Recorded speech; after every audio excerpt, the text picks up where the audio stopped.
Est-ce que vous pouvez tous me voir là?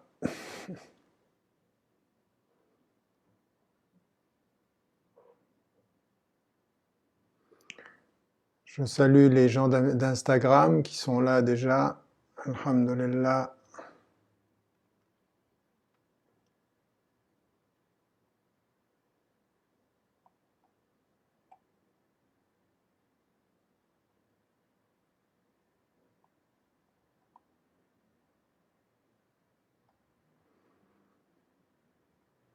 Bismillah ar-Rahman ar-Rahim. Je pense que là maintenant vous pouvez me voir sur l'ensemble des différentes plateformes. Alhamdulillah. Voilà. Écoutez, c'est la deuxième session et la deuxième session aujourd'hui, Inch'Allah, ce sera sur le verset de la sourate 7, le verset 172, qui est la suite, si vous voulez, de ce que nous avions vu lors de notre première session. Lors de la première session, ce que nous avions vu, c'est comment il y avait un dialogue entre Dieu et les anges avant la création. Et ce qui nous est dit dans ce verset-là est une information qui nous est donnée sur l'homme. وَإِذْ أَخَذَ رَبُّكَ مِنْ بَنِي آدَمَ مِنْ ظُهُورِهِمْ ذُرِّيَّتَهُمْ وَأَشْهَدَهُمْ عَلَى أَنفُسِهِمْ أَلَسْتُ بِرَبِّكُمْ قَالُوا بَلَى شَهِدْنَا أَنْ تَقُولُوا يَوْمَ الْقِيَامَةِ إِنَّا كُنَّا عَنْ هَذَا غَافِلِينَ. Lorsque Dieu prit de la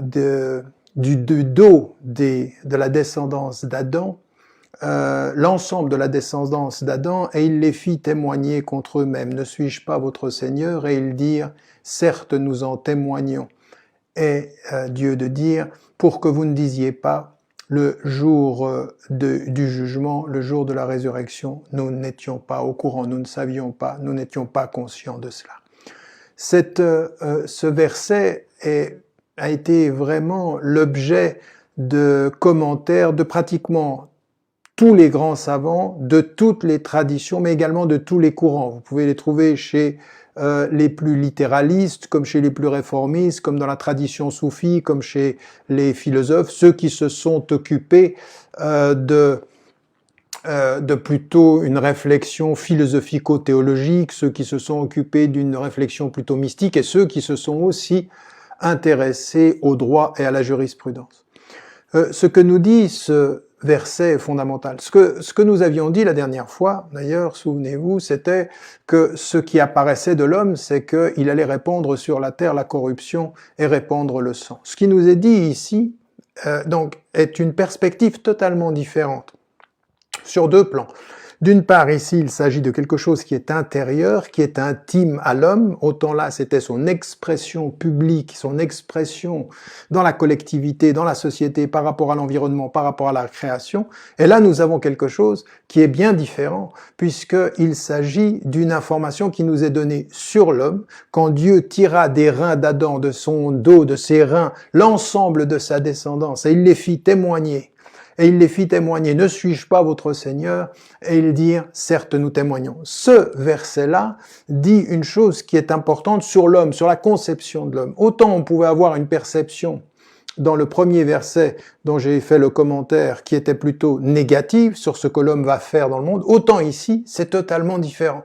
Ici il y a quelque chose qui est la réalité d'un témoignage intérieur et d'un témoignage d'avant la création qui concerne tous les hommes, tous les êtres humains, toute la création humaine et qui est la reconnaissance à l'intérieur, dans l'intime, dans le fond du fond de l'être, ce qui sera l'expression de cette étincelle dont parlent certains savants et qui est aussi une notion capitale dans ce qui va être capital dans ce qui va être la réalité de notre compréhension de l'homme, c'est la fitra. On retrouve ceci dans Surat al-Rum, la Surat 30. Fitrat Allah, allati fatara an-nas alayha.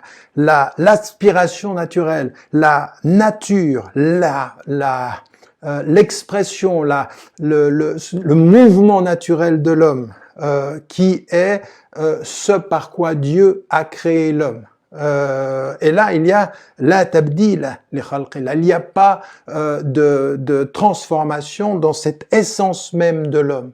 Et qu'est-ce qu'elle a, cette essence? Qu'est-ce qu'elle dit de l'homme? Il y a en nous, à l'intérieur de nous, un témoignage qui vient avec notre création et qui est une aspiration naturelle vers l'unique, vers le Créateur.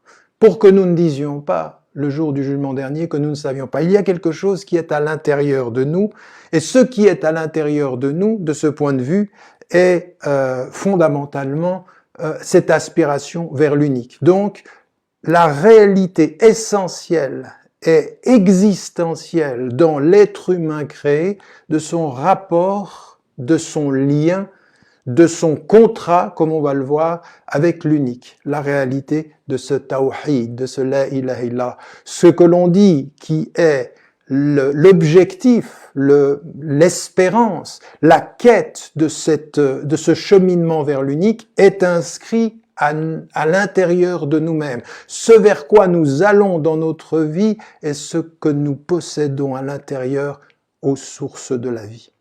Donc, ici, une notion totalement différente de ce qu'on pourrait avoir et qui dit quelque chose de fondamentalement positif. En nous, il y a cette lumière, en nous, il y a cette étincelle, il n'y a pas de changement dans la création de Dieu et l'ensemble est des enfants d'Adam. Chacun d'entre eux, depuis le début et même avant la création, a cette étincelle à l'intérieur de lui-même ou d'elle-même.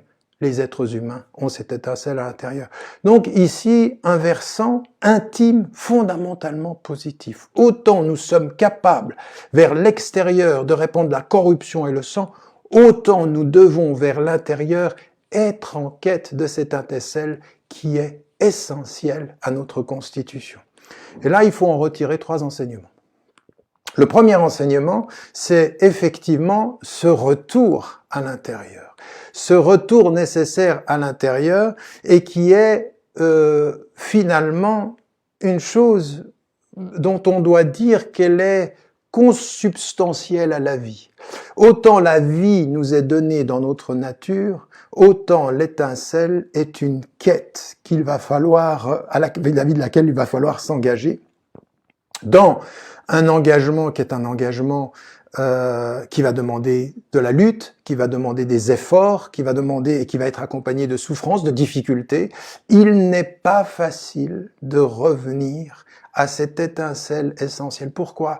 Parce que notre conscience, parce que nous sommes constitués, notre intelligence est faite de l'oubli, de la négligence, de l'erreur. Nous sommes des êtres de mémoire, mais des êtres d'oubli. Nous sommes des êtres de conscience, mais aussi d'inconscience. Nous sommes des êtres de raison et de raison raisonnable, mais également de raison déraisonnable et même de folie, au sens où nous sommes capables, dans cette folie qui nous habite, quand nous sommes dans l'arrogance, eh bien de détruire ce qui pourtant nous fait vivre. Nous sommes capables de détruire l'atmosphère, l'air et l'eau qui nous font vivre pour un gain matériel qui est une folie au fond.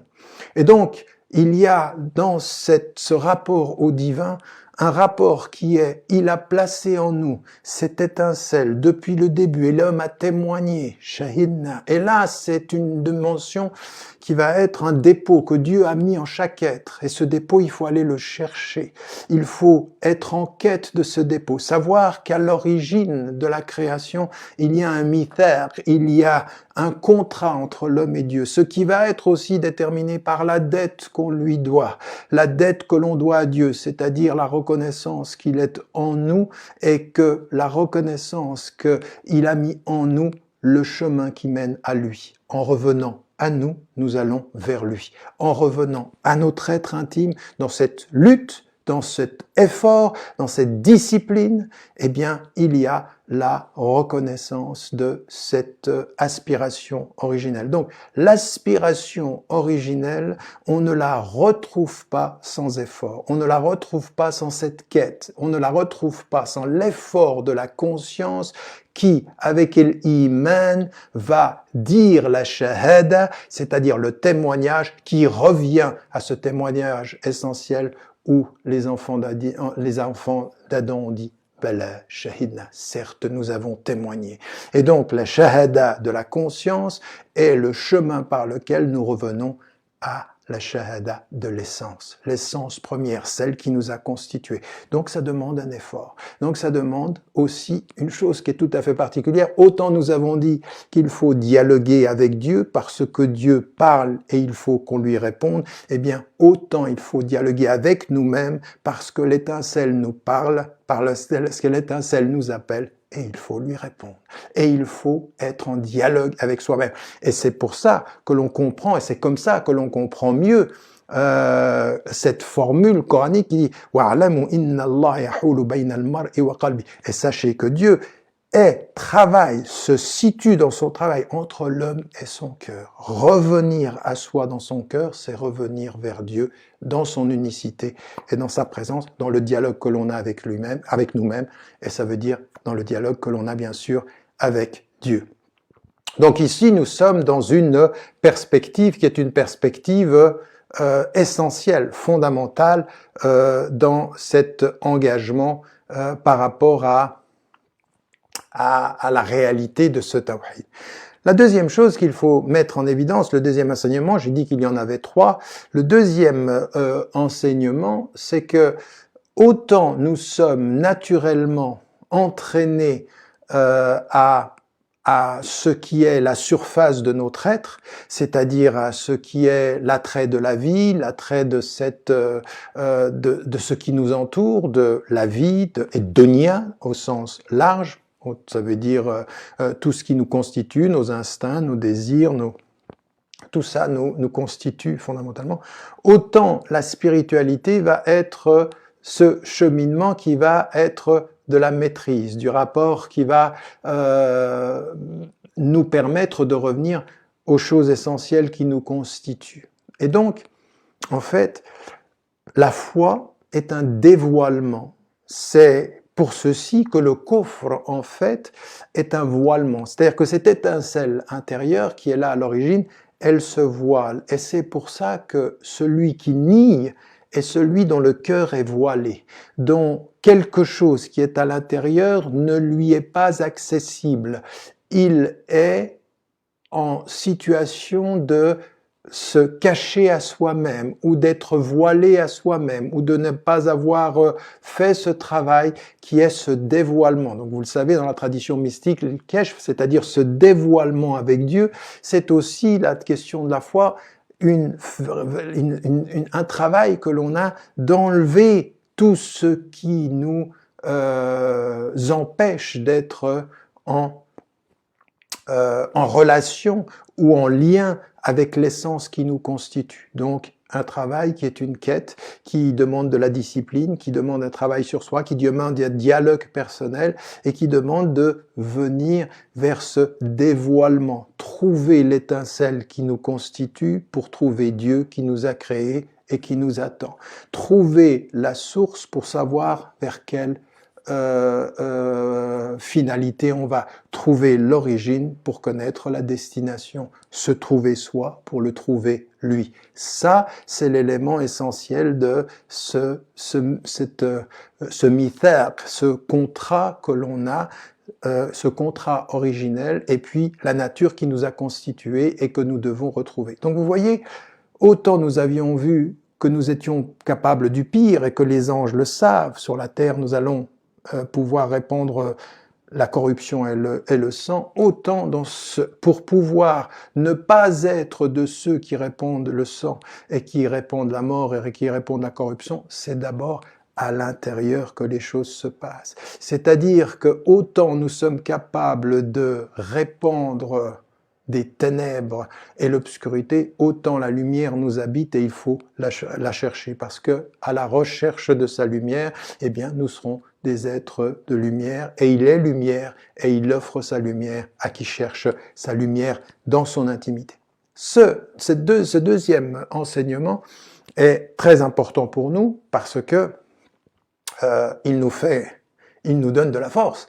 Il nous dit en fait, attention, vous n'êtes pas que cet aspect apparemment négatif. Les hommes, certes, sont capables du pire, mais votre cœur est capable du meilleur. Certes, vous pouvez, en vous oubliant, tout oublier, mais en vous rappelant, vous pouvez retrouver votre dignité. Et vient un troisième enseignement. Qu'est-ce qu'il va nous faire revenir à cela? Alors, bien entendu, l'enseignement, nos parents, dans ce qu'ils nous offrent, les succès d'une bonne éducation vont nous rappeler tout ceci et vont nous rappeler l'étincelle et ils vont nous permettre de protéger tout ceci.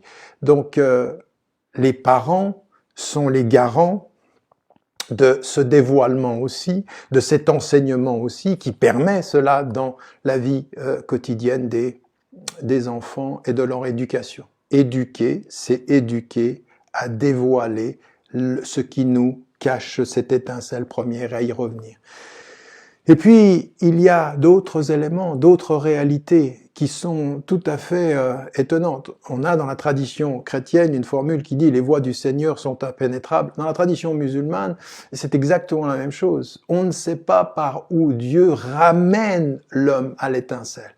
Et il se trouve qu'en fait, c'est l'épreuve elle-même qui peut être une source qui nous ramène. En d'autres termes, la vie est souffrance et les souffrances de la vie sont des éléments qui nous permettent de dévoiler à notre être et de revenir à l'essentiel. C'est par l'épreuve que nous revenons parfois à nous-mêmes. C'est par l'épreuve que nous nous souvenons de lui. C'est la souffrance qui nous rappelle à la réalité essentielle de cette étincelle. Car au fond, l'épreuve, la souffrance, tout ce qui peut nous faire, même le mal que l'on peut faire, nous ramène à nous remettre en question.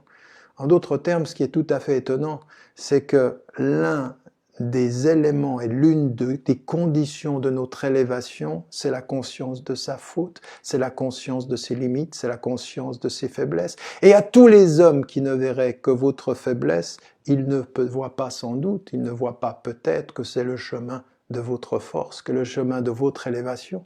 Il faut se rendre compte tous les jours de cela. Tous les jours de cela parce que, au bout du compte, les jugements des hommes ne comptent pas. Les jugements même que l'on porte nous sur nous-mêmes et qui sont parfois définitifs ne doivent jamais être définitifs. Une conscience de la faute, c'est le premier pas vers le bien. Et le premier pas vers le bien, c'est le premier voile que l'on enlève pour retrouver l'étincelle. Et l'étincelle retrouvée, c'est aller vers cette reconnaissance du tawhid. Et souvenez-vous, en l'occurrence, de ce que je disais dans cette image de Yunus qui est dans le ventre de la baleine, dans cette obscurité, dans ce voile qui ne lui permet pas de voir, qui ne lui permet pas et qui croit qu'il est perdu, et qui à ce moment-là dit de toute la force de son cœur, La ilaha illa ant. Subhanak, inni kuntu minadh zalimin. Il n'y a de Dieu que toi. Louange à toi. J'étais parmi les injustes. Et c'est donc son injustice dont il a conscience qui lui fait reconnaître qu'il revient à Dieu dans la célébration et qui lui fait reconnaître qu'au bout de la célébration, il y a le tawhid. Il se peut que le ventre de la baleine, ce soit parfois la façon dont nous sommes, nous, avec notre propre cœur, enfermé dans une obscurité dont nous ne voyons pas l'étincelle, et une épreuve, une souffrance, la réalité d'un choc, mais aussi comme la réalité d'une éducation qui serait une éducation noble, nous permet de retrouver le sens des choses et nous permet de retrouver le bon chemin. Le chemin qui ramène à l'essentiel de cette étincelle, à ce contrat originel, à ce mithaq al-asli, celui qui est que Dieu certes sait, et les anges savaient que nous sommes capables de corrompre, que nous sommes capables de tuer, de répandre le sang, mais que nous sommes dans le cheminement qui mène à notre être, à cette étincelle, à ce rapport à nous-mêmes qui va nous montrer la lumière, qui va nous rappeler l'existence de l'unique, eh bien que nous sommes des êtres capables du meilleur, capables de la dignité, capables du service, capables de la solidarité, capables du courage. Parce que s'il y a une chose qui est vraie, c'est que la lâcheté, nous sommes capables de la répandre, mais que le courage ne se trouve pas à l'extérieur. Il n'y a de courage qu'intérieur. Il est tout près de l'étincelle. Il est tout près de cette reconnaissance que s'il n'y a que lui, alors on ne craint personne. Mais si on est avec le monde, de par le monde, dans l'oubli de soi dans le monde, eh bien, c'est la peur de tous qui fait la lâcheté de chacun. Voilà pour cette deuxième session. Vous voyez que ça contrebalance beaucoup tout ce que nous avons dit dans la première et ça nous donne une conception de l'homme plus profonde, plus large. Et il faut se souvenir, encore une fois, La ilaha illa ant subhanak inni kuntu minaz zalimin. Ce que nous avons dit est répété. Et n'oubliez pas, n'oubliez jamais de dire à ceux que vous aimez, que vous les aimez, la vie est fragile. Wassalamu alaikum wa rahmatullah, que la paix vous accompagne.